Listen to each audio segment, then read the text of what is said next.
इस चैप्टर की शुरुआत वहाँ से होती है जहाँ से पिछला चैप्टर खत्म हुआ था। तैयार हो जाओ दोस्तों, स्वागत है आपका मेरे चैनल सुपर लेवल मानवा में। फिर हमको चैप्टर की शुरुआत में दिखाते हैं अपना यंगेस्ट किसी टोकन को पकड़े हुए था और वो सोचने लगता है कि जब वो वहाँ से भाग रहा था तब उसने मेरा नाम लेके और ये वाला टोकन मेरे को दे दिया और देते हुए बोला कि इसको मेरे लिए संभाल के रखना। लेकिन क्यों उसने ये मुझे ही क्यों दिया? इससे अच्छा तो वो मुझसे नफरत कर लेता, लेकिन उस बंदे ने मुझे ये वाला टोकन दिया ही क्यों? मुझे ऐसा लगता है कि मैंने इनडायरेक्टली सैंग को मार दिया क्योंकि मुझे अपने भाई की ज्यादा चिंता थी और मैंने उससे बोला कि तुम मुझ पे ट्रस्ट कर सकते हो और उस बंदे ने मुझ पे ट्रस्ट करा, इसकी वजह से वो मर गया। लेकिन मेरे भाई को तो कोई भी फिक्र नहीं है और वो गुस्से में मोंग जून बुन बोलता रहता है और दीवार में मुक्के भी मारता रहता है। मुक्के मारते हुए सोचने लगता है कि क्यों तुमने उस दिन बोला था एक दूसरे को मारो, उस दिन तुमको क्या हो गया था मोंग जूनबुन? और वो गुस्से में दीवार पे मुक्के चलाते ही जाता है और पागलों की तरह मुक्के मारते मारते रहता है और दीवार में छेद कर देता है और दीवार में सिर टिका के बैठ जाता है और वो सोचने लगता है कि सच बात यह है कि मैं ही गलत था। जब भी मोंग जूनबुन की बारी आती है मैं उस मामले में सॉफ्ट हो जाता हूँ। मैं बस उसको बचाने में लगा रहता हूँ और मैं उसी जगह जाके फंस जाता हूँ। मैं पागल था जो कि मैं सोच रहा था कि मैं सब कुछ पहले जैसा कर दूंगा, बस मैं इस ट्रायल को पास कर लूं। तो इस वजह से मैंने मोंग जॉनबुन और अपनी मैनर को दोनों को साथ लेना समझा और मैं सोचता रहा कि मैं इन दोनों को एक साथ संभाल लूंगा। लेकिन रियलिटी कुछ अलग थी। मुझे यहाँ पे अपने मार्शल आर्ट की पावर को बढ़ाना पड़ेगा और मुझे यहाँ सरवाइव करना पड़ेगा और मैं ये सारी फालतू बातों को मुझे छोड़ना पड़ेगा कि मैं सबको साथ लेके चलूं। मुझे सिर्फ स्ट्रॉन्ग बनना है। और वो उसके बाद पालती मार के बैठ जाता है और वो पागलों की तरह ट्रेनिंग करने लगता है और वो सोचने लगता है कि मुझे इतना स्ट्रॉन्ग बनना है कि पूरी दुनिया मेरे सामने घुटने टेक दे। और वो बोलता रहता है wooden art short transformation technique. इधर सीन चेंज होता है। इधर जीवन ने 2 उंगली दिखाई थी और बोल रहा था कि मैं इन 2 सालों में 8th चेन के बराबर पहुंच जाऊंगा। इधर ब्लू स्पिरिट बोलने लगती है अगर तुम इस मामले में सक्सेस हो गए तो मैं तुम्हारी सर्वेंट बन जाऊंगी। फिर जीवन बोलने लगता है ये तो एक बैट है ना, फिर अपनी 2 साल तो छोड़। फिर ब्लू स्पिरिट बोलने लगते है तुम 2 साल छोड़ो, तुम 20 साल में भी ना पहुंच पाओ उनके लेवल तक। फिर जीवन बोलने लगता है कि जब तक तुम किसी चीज को ट्राई नहीं करोगे जब तक तुम्हें पता नहीं चलेगा। ये सारी बातें मेरे ग्रैंडपा बोलते थे और उसको अपने दादाजी की याद आने लगती है और वो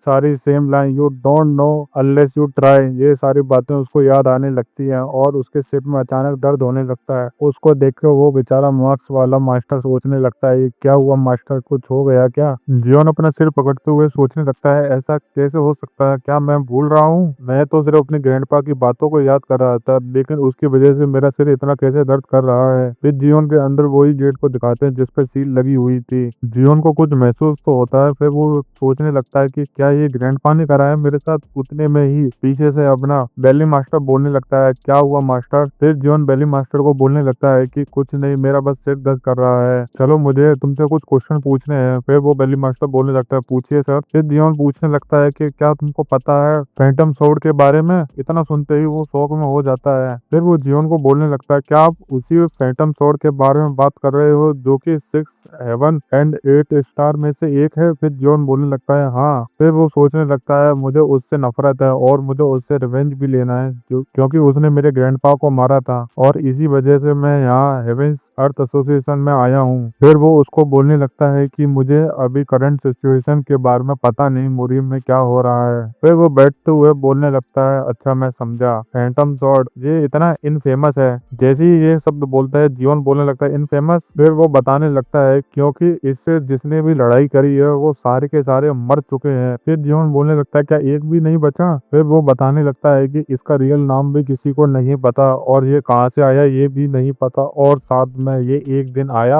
और मार्शल आर्टिस्ट से लड़ाई करने लगा ऑर्थोडॉक्स वालों से और अपना नाम बना के कहीं चला गया। फिर जियोन सोचने लगता है कि ये कितनी स्ट्रेंज बात है, मास्टर मैनर के साइड में भी तो ये सेम टू सेम साइन था, वो भी तो उसी फैंटम स्वॉर्ड वाले ने उसको दिया होगा। जियोन इतना ही सोच रहा था, उतने में बेली मास्टर जियोन का कप भरते हुए बोलने लगता है कि एक जिंदा बचा है और उसको सारी स्टोरी भी पता होगी। फिर वो उस आदमी के बारे में बताने लगता है वो और कोई नहीं टोड पॉइजन किंग बेक्स रहा है इसी ने उस फैंटम स्वॉर्ड से लड़ाई करी थी आखिरी बार जब वो डिसअपियर हुआ था। इतना सुनते ही जियोन मस्त चाय पीते हुए सोचने लगता है, अच्छा ये बात है। फिर वो अपने चाय का कप नीचे रखते हुए सोचने लगता है कि उस पॉइजन किंग ने उससे लड़ाई करी, ये तो मेरे लिए यही फायदा है। इतना सोच में देख के वो बेचारा महली मास्टर उसको बोलने लगता है, क्या कोई प्रॉब्लम है? फिर जियोन बोलने लगता है, नहीं, मैंने सुना था कि यहाँ पे फैंटम स्वॉर्ड है जिसको हेवेंस एंड अर्थ एसोसिएशन वालों ने छुपा रखा है, इस वजह से मैंने पूछा। फिर वो सोचने लगता है कि यंगेस्ट ने तो मुझसे बोला था कि फैंटम स्वॉर्ड तो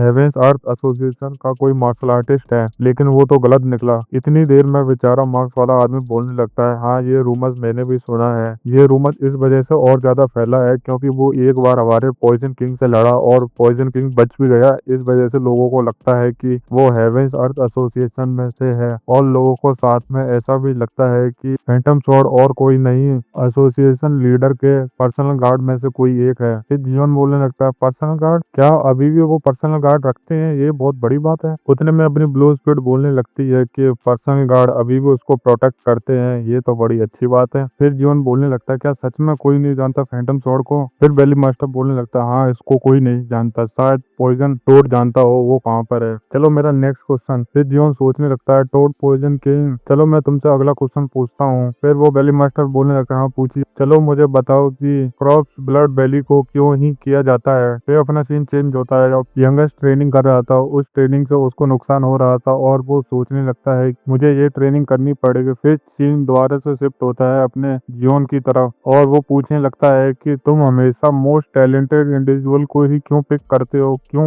फिर बेली मास्टर बोलने लगता है कि इस टेस्ट में हम वर्दी मार्शल आर्टिस्ट वॉरियर को चूज करते हैं और उनको हेवेंस अर्थ एसोसिएशन में शामिल कर लेते हैं। जो भी ट्रेनिंग लास्ट वाला ट्रायल को पास करता है उसको अपॉर्चुनिटी मिलती है हायरअप से ट्रेनिंग लेने की। इतना सुनते ही जियोन सोचने लगता है, हायरअप? फिर जियोन सोचने लगता है कि डिसाइपल, मुझे ऐसा लगता है 5 किंग्स के बारे में ये बात कर रहा है, उनमें से एक तो टोड किंग भी है ना। चलो अच्छा है, और उसकी चेहरे पर मुस्कान आ जाती है। इतने में ही बेली मास्टर उससे माफी मांगने लगता है और बोलने लगता है कि मुझे माफ करना, मैंने आपसे अच्छे से बात नहीं करी और ट्रायल में आपको घुसा दिया। मैं चलो आपको इस ट्रायल से बाहर निकाल देता हूँ। फिर जॉन उसको मना कर देता है और बोलने लगता है कि रहने दो, तुम मुझे इस ट्रायल से बाहर मत निकालना, मैं इस सिचुएशन से ही अपने लिए एडवांटेज हासिल कर लूंगा। इतना सुनते ही बोलने लगता है, क्या आप कैसे कर सकते हैं? फिर जीवन बोलने लगता है, जैसे कि तुमने मुझसे बोला अगर मैं फाइनल ट्रायल तक पहुंच गया या उसको पास कर लिया तो मैं हायरअप का डिसाइपल बन सकता हूँ। क्या तुमको ऐसा नहीं लगता अंदर से हमले करने में ज्यादा मजा आएगा बाहर की जगह? तुम क्या सोचते हो, जरा मुझे बताओ। इतना सुनते ही बेचारा शोक में चला जाता और फिर से सीन चेंज होता है। इधर अपना यंगेस्ट कालो हुए जा रहा था और वो सोचने लगता है कि मैं इसको रोक नहीं सकता इतनी छोटी से साइड इफेक्ट की वजह से, लेकिन ये पक्का काम करेगा और ये कर भी रहा है। यही इकलौती ऐसी चीज है जिस वजह से मैं कम टाइम में ज्यादा ताकतवर हो सकता हूँ और मैं तुमको दिखाऊंगा मॉन्क जियोन बोन। फिर अपना सीन शिफ्ट होता है अपने जियोन की तरफ और जियोन सोचने लगता है कि मैं एक बार जब पूरे ट्रायल को पास कर लूँ उसके बाद मैं टोड पॉइजन किंग का डिसाइपल बन जाऊंगा और उससे इन्फॉर्मेशन निकलवा लूंगा फैंटम स्वॉर्ड के बारे में। ये तो कितनी अच्छी बात है।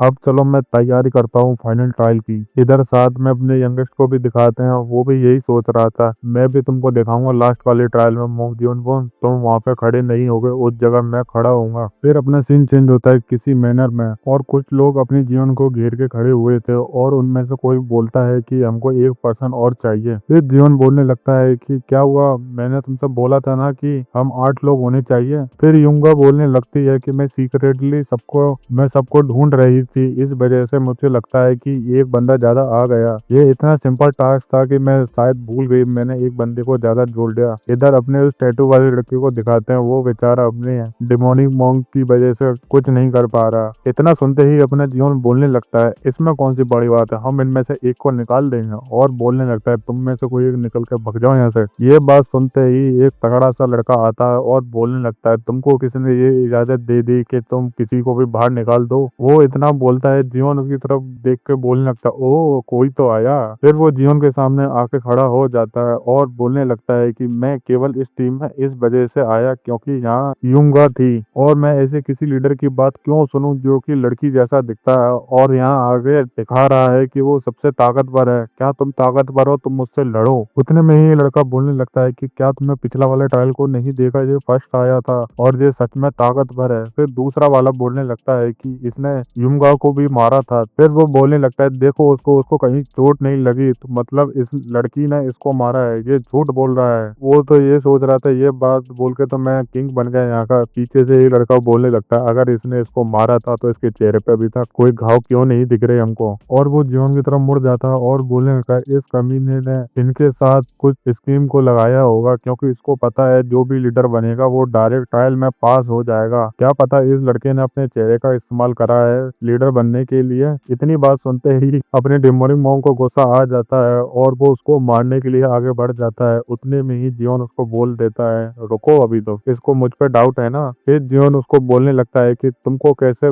मैं यकीन दिलाऊं कि मैं वर्दी हूँ, क्या तुम चाहते हो मैं तुमसे फाइट करूं। इतना सुनते ही वो बेचारा खुश हो जाता है और बोलने लगता है, हाँ चलो फाइट करते हैं। इतने में ही जियोन उसको रिचुअल ऑफ अटैचमेंट की मदद से अपनी तरफ खींच लेता है और खींचते ही उसका सिर पकड़ के जमीन में घुसा देता है। जैसे ही उसका सिर जमीन में घुसाता है और सारे लोग सोचने लगते हैं ये तो चालू होने से पहले ही खत्म हो गया। फिर जियोन उसको बालों से उठाते हुए बोलने लगता है कि मुझे मजा नहीं आया। और इधर वो लड़के बात करने लगते हैं कि इसने इसको तो पल भर में ही हरा दिया, हमने तो देखा भी नहीं, उतने में तो ये हार भी गया। फिर जियोन उनकी तरफ मुड़ जाता है और बोलने लगता है, और किसी को फाइट करनी है क्या मुझसे? चलो किसी को मुझसे फाइट नहीं करनी तो अपना काम शुरू करते हैं। इतने में ही लोग बोलने लगता है, काम? वो क्या? उतने में वो लड़का उठ जाता है और सोचने लगता है कि क्या हुआ मेरे साथ। बेचारा सोच ही रहा था, उतने में ही जियोन अपने पैर से उसके पैर को तोड़ देता है और वो पागलों की तरह चिल्लाने लगता है। उसको देख के सारे बच्चे बोलने लगते हैं, तुमने ऐसा क्यों करा, ये पहले ही बाहर हो चुका है। फिर जियोन उसको बोलने लगता है, तुम सरप्राइज क्यों हो रहे हो, अभी तक ये पूरी तरह से खत्म नहीं हुआ। फिर वो लड़का बोलने लगता है, क्यों? फिर जियोन अपनी टीम से बोलने लगता है कि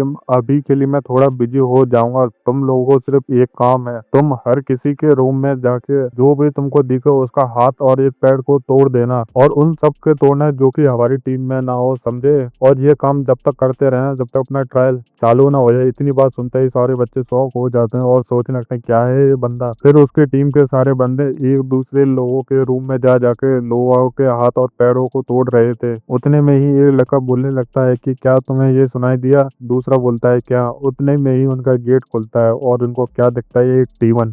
जैसे ही जियोन अंदर आता है उनमें से एक बोलने लगता है कि हमारी टीम पहले से फुल हो चुकी है, तो दफा हो यहाँ से। फिर जियोन वहाँ पे बच्चे गिरने लगता है, 1 2 3 4, चलो अच्छा है तुम सारे के सारे यहाँ पे हो। एक लड़का मस्त बेड पे बैठा हुआ था और बोलने लगता है, तुम क्या गिनती कर रहे हो? उतने में ही जियोन उसका पैर तोड़ते हुए बोलता है, 1। और उसका पैर तोड़ने के बाद जियोन उन सारों की तरफ बढ़ जाता है और वो सारे बोलने लगते हैं, तुम क्या कर रहे हो जी, तुम इस वजह से तो नहीं कर रहे क्योंकि हमने तुम्हें अपनी टीम में नहीं लिया। फिर जियोन उनको बोलने लगता है, मैं क्या करूंगा तुम्हारी टीम में आके, मेरे पास पहले से ही मेरी टीम है, मैं आया हूँ यहाँ पे तुम्हारे हाथ और पैरों को तोड़ने के लिए बस। इतना सुनते ही वो सारे शौक हो जाते हैं और वो एक एक करके लोगों के हाथ और पैर तोड़ने लगता है और गिनती भी करने लगता है, 2 3 4। पांचवे वाले का तो हाथ पकड़ लेता है और उसका हाथ पकड़ के बोलने लगता है कि ज्यादा हिलो मत वरना तुम्हारा हाथ कट जाएगा। और जैसे ही वो 5 बोलता है उस कमरे से चीख की आवाज आती है। फिर जॉन मस्त गेट खोलता हुआ बाहर आ जाता है। बाहर आने के बाद वो खून पोंछते हुए सोचने लगता है, इसके बाकी बचे हुए टीममेट किधर हैं, और बाकी 64 लोगों को भी तो मुझे पकड़ के उनके हाथ पांवों को तोड़ना है। मुझे ऐसा लगता है इन सब लोगों के हाथ और पैर तोड़ने में मैं कुछ ज्यादा ही बिजी हो जाऊंगा। फिर अपना सीन चेंज होता है यंगेस्ट के रूम में और उसका गेट को कोई खटखटाता है। फिर यंगेस्ट बोलने लगता है कि क्या मैंने कुछ सुना? फिर वो बोलने लगता है कि कौन है वहाँ पे। उतने में ही उसका गेट खुलता है। फिर यंगेस्ट बोलने लगता है, बूम जेंग क्या तुम यहाँ क्या कर रहे हो? और वो आते ही हाई करने लगता है और उसको बोलने लगता है, क्या तुम्हें मैं याद हूँ? फिर अपने यंगेस्ट मुस्कुराते हुए बोलने लगता है, मैं तुम्हें कैसे भूल सकता हूँ जिसने मेरी जान बचाई थी। फिर वो याद करने लगता है कि पिछले वाले ट्रायल में इस लड़के ने मुझे बचाया था दूसरे लोगों से जब मैं अपनी टीम से अलग हो गया था और इसने मुझसे कुछ पूछा भी नहीं। फिर वो उससे बोलने लगता है कि तुम यहाँ क्यों आए हो? फिर वो बोलने लगता है कि एक प्रॉब्लम हो गई। फिर यंगेस्ट बोलता है, क्या? फिर वो उसको बताने लगता है कि मेरे टीम मेंबर मुझसे मिलने के लिए नहीं आए थे। फिर मैं उनके रूम में उनसे जाके मिलने लगा, तब मुझे पता लगा कि उनके हाथ और पैर किसी ने तोड़ दिए हैं। मुझे ऐसा लगता है कोई यहाँ पे ऐसा है कि वो सबको एलिमिनेट कर रहा है जिससे कंपटीशन कम हो। और मैंने इधर उधर जाके पता करा तो मुझे पता लगा कि इन सबके हाथ और पैर उस लड़के ने तोड़े हैं जो कि दोनों ट्रायल में फर्स्ट आया है। इतना सुनते ही बेचारा यंग शॉक हो जाता है और उसको साथ में गुस्सा आने लगता है और वो सोचने लगता है मोंग जियोनबोन तुम ये क्या कर रहे हो। और वो लड़का बोलने लगता है कि तुम मुझसे पूछ रहे थे ना मैं यहाँ क्यों आया हूँ, मैं आया हूँ तुम्हें एक ऑफर देने के लिए। फिर यंगेस्ट बोलने लगता है ऑफर। फिर वो उसको हाथ बढ़ाते हुए बोलने लगता है कि क्या तुम मेरी टीम को ज्वाइन करोगे, क्योंकि तुम्हारे फ्रेंड स्पाई निकले इस वजह से तुम्हारी टीम नहीं है अभी तुम्हारे पास। मैं तुम पे कुछ भी डाउट नहीं करूंगा, बस तुम मेरी टीम को ज्वाइन कर लो। अगर तुम मेरी टीम को ज्वाइन कर लोगे तो मैं उस लड़के को भी रोक लूंगा और दूसरों के हाथ और पैर तोड़ने से। फिर यंगेस्ट बोलने लगता है क्या तुम श्योर हो। फिर वो लड़का बोलने लगता है कि हाँ मैं श्योर हूँ और साथ में तुम मेरी टीम को ज्वाइन कर लो। वैसे भी तुम्हारे पास एक भी टीम नहीं है, तुम्हारी एक टीम थी वो भी तुम्हारी चली गई। क्या तुम्हारी तरफ से हाँ है या ना। फिर यंगेस्ट सोचने लगता है कि वैसे भी मुझे एक टीम चाहिए, अभी टीम बनाने बैठूंगा तो बहुत टाइम लग जाएगा और मैं उस कमीने मोंग जियोनबोन को रोक भी नहीं पाऊंगा। इस वजह से चलो मैं तुम्हारी टीम को ज्वाइन कर लेता हूँ। और वो उससे हाथ मिला लेता है और वो बोलने लगता है कि तुम मेरी टीम में आ गए, मुझे और कुछ नहीं चाहिए क्योंकि तुम कुछ ज्यादा ही ताकतवर हो। फिर वो अपनी पावर यंगेस्ट को दिखाने लगता है और यंगेस्ट सोचने लगता है कि ये सच में मुझसे ज्यादा ताकतवर है, मुझे पता था कि यहाँ पे लोग मुझसे भी ज्यादा ताकतवर हैं। फिर वो भी बोलने लगता है कि तुम भी ताकतवर हो, तुम भी कमजोर नहीं हो, भूलो मत। फिर वो यंगेस्ट से बोलने लगता है क्या तुम्हारे पास कोई प्लान है उस लड़के को रोकने के लिए। फिर अपना यंगेस्ट मुस्कुराते हुए बोलने लगता है हाँ मेरे पास एक प्लान है उसको रोकने के लिए। फिर अपना सीन चेंज होता है 3 दिनों बाद। मार्क्स वाले बंदे को दिखाते हैं, वो बता रहा था कि थर्ड ट्रायल का टॉप ट्रेनी और कोई नहीं, टीम लीडर मू जियांग है और उसको वो टोकन दे दिया जाता है। जैसे ही वो टोकन उनको मिलता है वो दोनों खुश हो जाते हैं। इधर अपनी ब्लू स्पीड जीवन के मजे लेते हुए बोलने लगती है तुम्हें कैसा लगा बेट्रेल लेके। इससे तो अपने जीवन को कोई फर्क ही नहीं बैठता और वो सोचने लगता है अच्छा है इन्होंने ऐसा काम करा। इधर वो दोनों जीवन की तरफ देख के खुश हो रहे थे और अपने जीवन उनको देख के खुश हो रहा था। आगे क्या होने वाला है ये देखना है तो इस वीडियो को लाइक करो, कमेंट करो एंड सब्सक्राइब भी करो।